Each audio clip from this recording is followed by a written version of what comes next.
We're learning more this evening about an officer-involved shooting that happened last night in Yankton.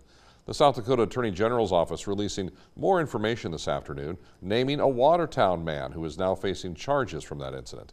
Cooper Seamer's been following the updates. He's in studio now with our 6 o'clock top story. Cooper. Brian, 40-year-old Andrew Jondal of Watertown is facing charges stemming from that officer-involved shooting. It's the 5th shooting this year in South Dakota, down from the 8th the state saw last year. The end of a high school wrestling triangular Thursday night also ended with an officer-involved shooting in Yankton. Watertown, Yankton, and Beersford-Alcester-Hudson were nearing the end of the competition when 40-year-old Andrew Jondal was shot by a Yankton police officer out in the west parking lot of the school. South Dakota Attorney General Marty Jackley says the investigation into what happened is ongoing and Jondal is hospitalized as of Friday afternoon. He's facing charges, and Jackley says the Yankton Police Department is cooperating. The police department has been cooperative. We are still finalizing that investigation. I've been in touch beginning early last night with the DCI.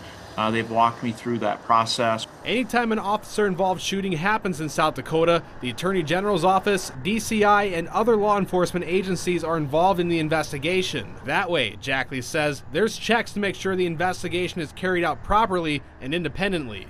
For there to be some type of a government action cover-up, it would literally take 4 or 5 agencies to do that, and they're all independent. That investigation will wrap up within 30 days before being turned over to the Attorney General's office and the county state's attorney for possible charges. Jackley says no matter what the situation was when an officer used their weapon, this process needs to be followed every time. That way the public can trust that no stone is left unturned when checking the power of law enforcement. We take them exceptionally serious.